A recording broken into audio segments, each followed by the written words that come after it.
Bom dia para você ligado na CDL FM. Mais uma manhã que a gente está junto, numa segunda-feira, 8h40 da manhã, o horário que acontece o Conectamente. Conectamente é um programa que conversa com você sobre o ato de empreender, pensar em empreender e entender que se empreende com a própria vida. Por isso a gente está aqui nesse bate-papo de toda segunda-feira. O titular desse programa é ele, é o Fernando Cardoso, que vai fazer uma abertura da nossa prosa de hoje. Diga lá, Fernando. Bom dia, Paulo Leite. Bom dia aos ouvintes da Rádio CDL. Hoje recebemos aqui o Luiz Felipe Caos, um dos sócios da Macau Madeiras, empresa mais antiga e conhecida de Belo Horizonte nesse segmento. Uma trajetória de sucesso familiar, Paulo, de 1950 e que, por ironia do destino, também teve uma maior crise numa situação familiar também, que quase deu fim à empresa, né? Hoje ela retomou a sua participação no mercado, tem uma nova geração à frente, o Luiz está aí, e a gente vai bater um papo sobre a história dessa empresa, né, Paulo? Eu como sou, gosto muito do Faça Você Mesmo, já comprei muita madeira com eles lá. Eu gosto de fazer minhas coisas, eu sonho nos meus móveis, sonho nas minhas coisas, principalmente lá no sítio, gosto muito disso, já comprei muita madeira com eles lá. E é bom a gente conhecer a história de uma empresa que começa nos anos 50 e que vai evoluindo, que passa pelos percalços, a transformação e vai evoluindo. Como é que você entrou nessa história? Como é que você apareceu para dentro dessa história empresarial? Então, primeiramente, bom dia, obrigado pelo convite do Fernando. Como é que eu apareci? Na verdade, eu nasci nessa história, né? Como a empresa tem mais tempo do que eu, sempre a gente veio de uma cultura, aquela cultura familiar de você ser levado para o trabalho junto com seu pai, né? Então, meu pai sempre colocou a gente na linha de frente, seja para descarregar caminhão, seja para vender, arrumar estoque, qualquer coisa, para dar aquele incentivo inicial e aquele negócio que tem que começar trabalhando para terminar trabalhando, né? Então, eu entrei nisso, nascendo nisso, né? No cenário de que meu pai e meu avô, Francisco Caos, estava à direção da empresa e a gente, né, foi vivendo e crescendo junto com a empresa, desde quando a gente era bem novo. Conta pra gente essa relação familiar aí. Eu acho que eu tenho isso lá no Centro Visão também. Ao mesmo tempo que a gente tem aquela força, né, dos nossos pais como ídolos, eu acho que tanto dentro da formação familiar, quanto também dentro dos negócios, um empreendedor nato, né, que saiu do nada e montou um negócio, no caso seu, é o seu avô, né, é a terceira geração. Mas eu queria saber como que é esse convívio lá dentro. Acho que tanto os lados, o lado positivo, né, quanto os lados que a gente tem desafios lá dentro. Então, acho que vale a pena dar uma retrospectiva assim, da ideia de quem é, né, os meus antecessores, né?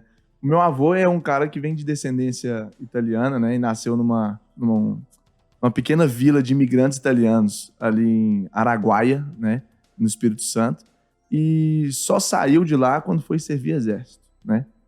A partir daí, ele junto com seu irmão Belmiro, eles fundaram uma carpintaria em Vitória, né, na Grande Vitória, que logo no começo da vida eles nem falavam português direito, era só italiano e, enfim, um ponto muito legal é lembrar a proximidade dos dois irmãos fazendo a diferença, o que também impera até hoje.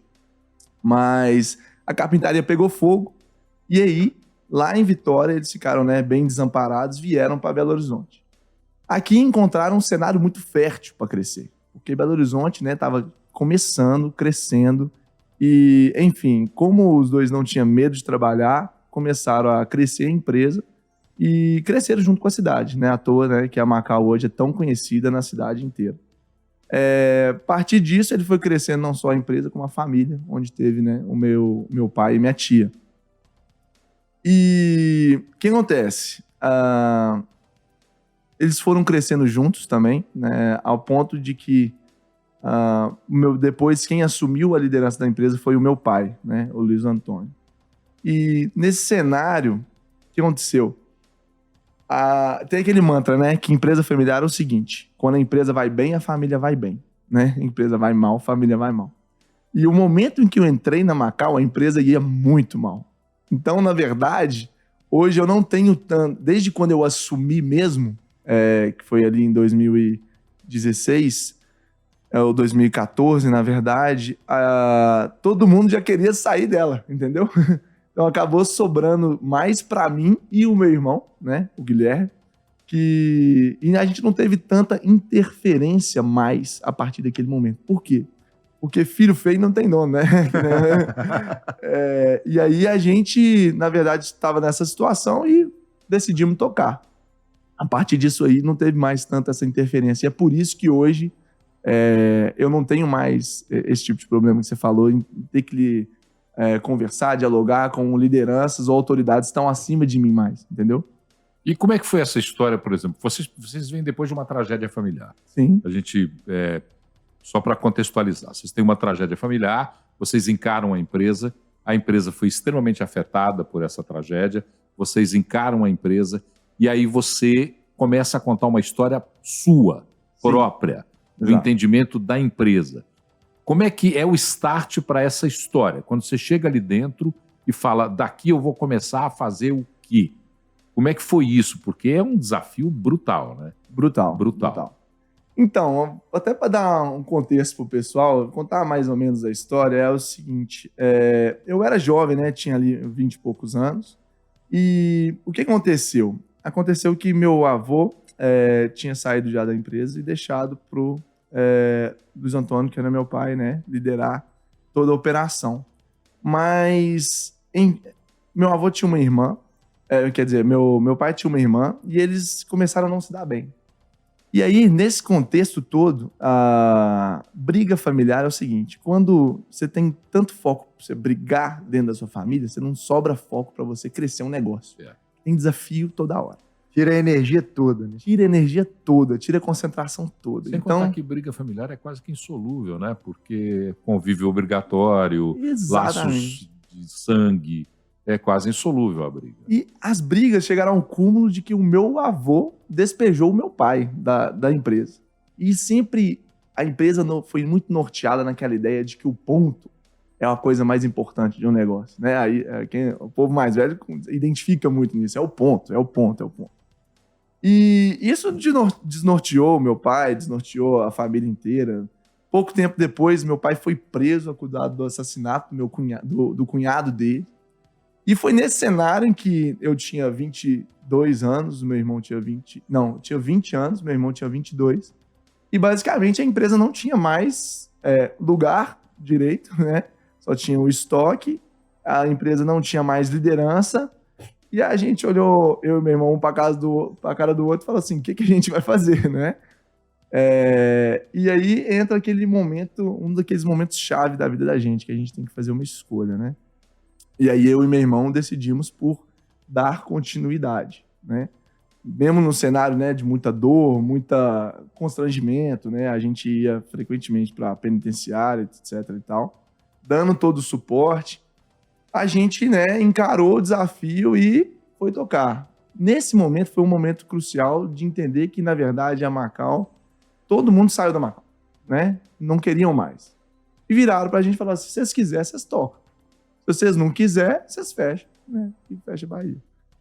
Sendo bem sincero, tanto eu quanto meu irmão, a gente tinha nada melhor para fazer na época, né? Eu estava na faculdade de engenharia civil, meu irmão terminando de direito, e a gente falou assim, tentar, acho que a gente vale a pena tentar, né?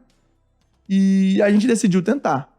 Então, assim, a história começou a partir daí.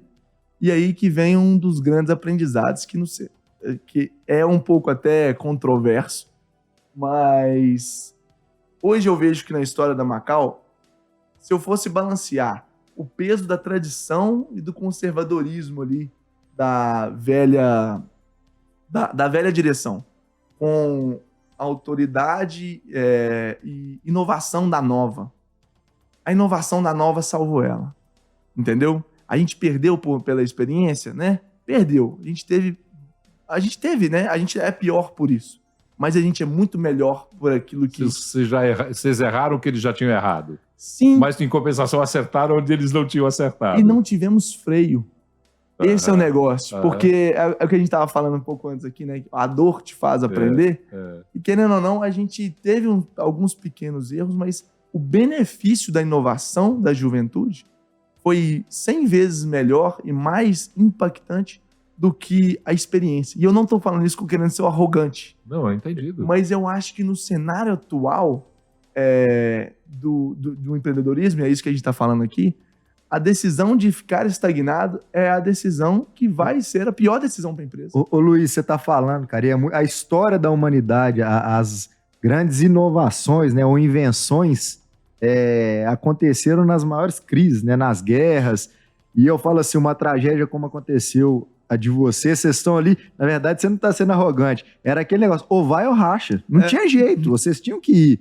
Eu falo isso, a gente passou por uma situação não tão trágica, mas que foi na pandemia, que o negócio era o meu pai tocando e muito bem durante toda a história dele, mas hoje a gente é uma franqueadora por causa da pandemia, porque a gente um dia chegamos lá na empresa, Paulo, os caras falaram, vocês vão ficar fechados um mês, quebramos. Aí ele falou, vai, viramos franquia, lançamos centro de design em casa. E aí eu falo assim, esse negócio da dor, né? Daquele negócio, fala assim, cara... E eu falo, a outra coisa que eu enxergo, que eu acho que que aconteceu diretamente com vocês, é o amadurecimento da gente, né?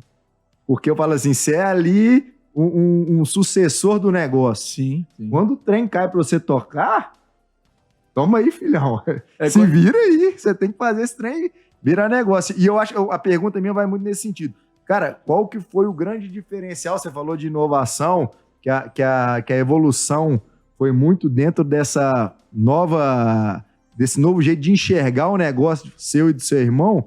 Eu queria entender ali, estrategicamente, o que foi o que fez a virada de chave para o negócio bombar?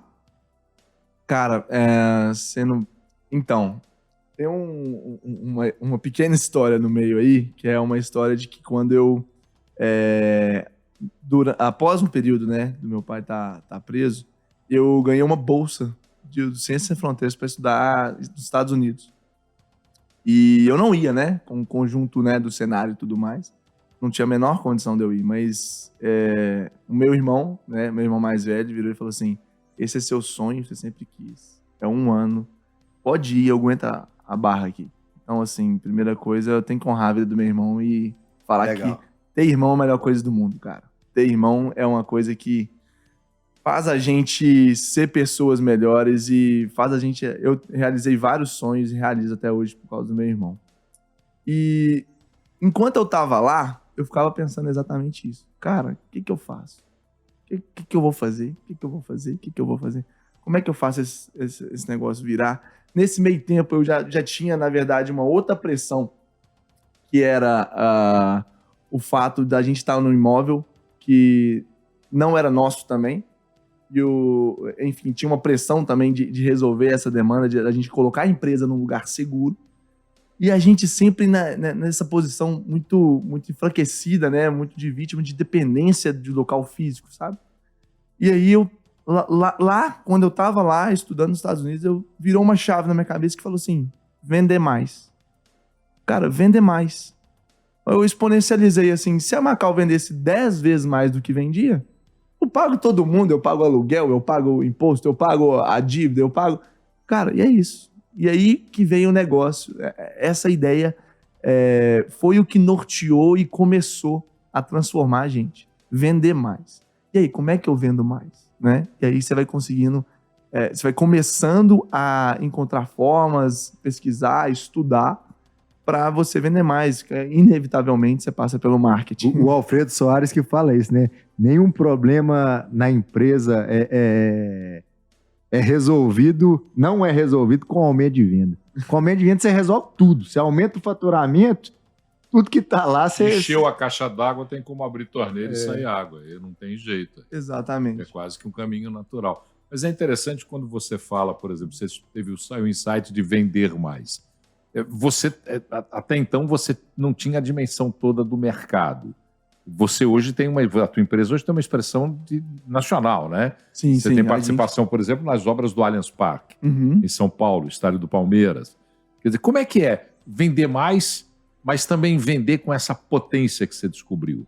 Como é que foi esse caminho? Porque é interessante, a gente está falando para empreendedores, o cara fala, o cara fala, vender mais eu quero também. Sim. Mas como é que você cavou mercado, buscou espaço, buscou oportunidade? Como é que foi isso? Então, aí vem eu respondi a primeira pergunta, que é vender mais. Mas como vender mais? Cara, marketing. Marketing, né? Você vai estudar marketing. E marketing nas empresas tradicionais, assim, familiares tradicionais, é um trem que não existe. Não existia marketing na Macau. Zero. E se existisse, era alguma coisa, né, de outdoor, alguma coisa nesse sentido. E comecei a buscar, né? E hoje o marketing é o quê? Marketing digital, certo? A partir disso, você começa a ter resultados que surpreendentes, assim. E a internet te possibilita isso. Hoje a Macau já entregou né, do meu avô e meu pai, a empresa já tinha o quê? 50 anos de existência, né? 60 anos de existência. Eles nunca venderam ou venderam uma vez ou outra para fora do estado. Hoje, nos últimos... desde quando eu assumi, a gente já vendeu para 23 dos 27 estados do Brasil. E esse ano a gente fechou a nossa primeira venda para Portugal, na Europa. Então, assim, tudo isso fomentado pelo quê? Marketing baseado em conhecimento e verdade. Porque a gente percebeu uma lacuna muito grande no nosso mercado, que era o seguinte. Qualquer pessoa hoje vai comprar um revestimento de madeira natural e ela depende completamente, né? Ela é um dentista, um advogado, um radialista. Depende completamente da verdade, do conhecimento do vendedor para entregar para ele o produto. Se eu falar que essa madeira aqui é um angelim, você que não entende nada, fala, não, angelim, beleza, né? Vou contar para os outros que é. Exatamente. Só que a gente percebeu que o mercado era cheio de, perdão pela palavra, cheio de pilantra, que falava que era uma coisa e entregava outra. Não é à toa hoje que o lema da Macau, o slogan da Macau é Macau Madeiras de Verdade, né? Por quê? Porque a gente tem vários significados. Número um, que a gente é discípulo da verdade, que eu, como mencionei antes aqui, é Jesus Cristo. Segundo, porque a gente crê fielmente que através da verdade a gente pode crescer e a gente quer passar isso para o nosso cliente. E terceiro, porque o que mais tem hoje também é madeira de mentira, né? Os MDF, imitação de madeira, todo mundo quer imitar madeira. Mas a madeira de verdade, o IP, o Angelim, esse é a nossa especialidade hoje, né? A gente foca em revestimentos de madeira maciça. Então, a verdade tá norteando a gente aí, entendeu? Ô Luiz, e olhando lá na frente, quais os planos aí de expansão da Macau? Como que você enxerga o futuro do seu negócio? Olha, hoje eu enxergo o futuro pensando principalmente em atingir outros mercados internacionais. A gente também tem um planejamento de já ter uma filial nos Estados Unidos, né, diretamente da Macau. E, enfim, principalmente na América, na Europa, né, a pegada mais de exportação. E no mercado interno a gente também tem o planejamento de crescer mais para São Paulo, onde hoje está concentrando bastante dos nossos pedidos. Você falou em marketing digital. Eu fiquei pensando aqui, madeira. Como é que eu vou usar madeira para falar na mídia social? Como é que eu vou mostrar em mídia social? Como é que eu vou mostrar nessa nova era da digitalização madeira? Tem jeito? Tem jeito. E para fazer isso, você tem que lembrar que há uma frase que meu irmão tem falado muito, que é o óbvio não existe, né? O óbvio não existe. A gente faz as coisas lá mais de 50 anos, mas cada coisa que a gente faz na produção do material, na escolha de uma espécie, no perfilamento de uma máquina, tudo isso o cliente não sabe. Então é nesse sentido que você consegue colocar valor pro cara para ele entender de onde está vindo essa ideia, entendeu? E aí o material é um material que, graças a Deus, eu amo trabalhar com o que eu trabalho, porque é um material que me dá prazer, né? É bonito demais, Todo mundo, eu acho que já teve alguma experiência de ver uma peça de madeira, ou ter uma mesa de madeira na casa da avó, ou um revestimento de madeira. É uma marca da É uma marca na vida, exatamente. Porque a madeira traz a impressão digital de Deus no revestimento. Cada pedaço é único, não tem um pedaço de madeira igual ao outro. É bonito demais e isso já me facilita muito meu trabalho no marketing digital. Mas além disso, eu tenho do meu lado a desinformação, né, das características técnicas do material, né? Forma de secagem, máquinas usadas, qualidade do material, espessura, largura, diferença de uma espécie para outra. E a gente é muito abençoado de estar no Brasil, onde a gente tem as melhores madeiras do mundo. Todo mundo estudou, né, na aula de história que a primeira coisa que os portugueses acharam de valor aqui foi o Brasil. Exatamente. Madeira de lei. Exatamente. E é isso que a gente trabalha até hoje. Ô Luiz, uma coisa que está muito em voga hoje, a questão do ESG, né? Uhum. Um dos pilares é a parte ambiental. Como que vocês fazem esse trabalho? Porque é uma coisa que tem muita percepção de valor hoje. Sim. Tem uma certa discussão sobre o custo versus a prática disso, né? Como o efetivo é muito mais uma coisa de percepção de valor. Tem gente que acha isso, tem gente que entende como um diferencial para o seu negócio. Como que vocês entendem isso lá dentro da Macau? A gente entende isso e a gente faz tanto no nosso treinamento interno quanto para transparecer para os clientes, é que o uso da madeira brasileira ela é um uso sustentável. Muito mais do que várias outras atividades ou materiais. Volta na questão da informação. Por exemplo, a gente tem um dos produtos que são rivais, assim, nossa, é o deck de plástico. Se você for olhar o impacto de um deck de plástico na natureza, comparado a um deck de madeira, ele é muito maior, porque o plástico ele é feito a partir do petróleo, que não é renovável. A madeira, ela é renovável. A madeira é o quê? É você juntar terra, né, onde se planta a árvore, sol e água. Já o plástico, aquilo vai gerar um resíduo no ambiente muito maior, entendeu? Sem falar que a madeira natural, a madeira nativa brasileira e a madeira que a Macau trabalha, são revestimentos de madeira que foram pensados para durar muito tempo. Muito tempo. Não, a gente tem um taco de madeira que a gente forneceu há mais de 60 anos e está instalado até hoje. No caso da extração, hoje a extração ela foi muito regulamentada pelo IBAMA, né, e pelos órgãos federais, e é de uma forma em que, quando a gente tira a madeira dos locais, da floresta, aquela área continua verde. Por quê? As madeiras que a gente usa são madeiras que são como pilares de um galpão. A gente tira só os pilares, mas entre os pilares a gente tem ali palmito, açaí, outras madeiras que estão ainda em desenvolvimento. Então, quando a gente tira aqueles pilares, aquelas grandes copas, a gente tira aquilo ali e, na verdade, a gente abre clarão naquela ali. Então, além de continuar verde, você abre o clarão para o sol entrar e aquilo ali desenvolver. Então, isso a gente chama de projeto de manejo sustentável, onde a gente pega áreas gigantes, né, do tamanho, por exemplo, da área de Belo Horizonte, divide em 35 pequenas áreas, e cada área dessa vai ser explorada por um ano. Para quando no 35º você voltar lá no primeiro, ela já estar totalmente restaurada. Entendeu? Então, assim, é muito, muito mais profissional do que parece. A gente ficaria conversando horas, porque ainda tem outras perguntas para fazer, mas o tempo está apertando ali e a gente tem um tempo para entregar o programa. Antes de te agradecer, eu queria que o Fernando fizesse um resumo da prosa de hoje. O Paulo, assim, uma história muito bonita, e eu acho que a palavra que eu enxergo mais clara é o protagonismo. Eu acho que numa tragédia, que é a sucessão familiar já é muito difícil, Paulo.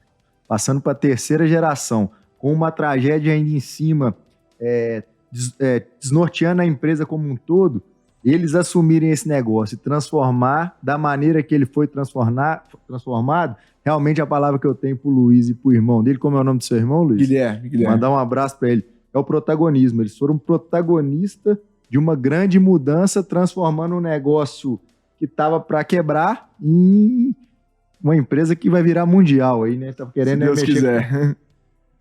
Luiz Felipe Cal, sócio da Macau Madeiras, foi o nosso convidado hoje do Conectamente. Luiz, prosa boa, vamos outras vezes, mais coisas para falar. O preâmbulo da nossa prosa hoje foi muito interessante. Sim. A prosa no ar está muito interessante. Foi um enorme prazer te conhecer. Obrigado por ter vindo aqui com a gente. Prazer foi meu. Eu posso fazer um agradecimento final? Lógico.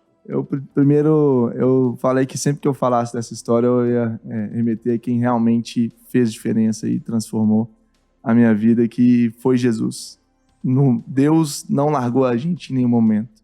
E também a minha família, porque debaixo de muita oração, de proteção espiritual mesmo, a gente conseguiu e vai conseguir cada vez mais superar todo desafio. Prazer te conhecer, prazer por essa prosa. Fernandão, obrigado. Para você que está aí sintonizado com a gente, conectamente@cdlbh.com.br é o nosso e-mail. Você pode mandar críticas, opiniões, sugestões. Pode falar mal do Fernando, não tem problema nenhum. A mim você poupa, porque eu não aguento quando falam mal de mim. E esse programa vai estar aí nos exibidores de podcast para você ouvi-lo quantas vezes quiser. Muito obrigado, ótima semana, até segunda-feira.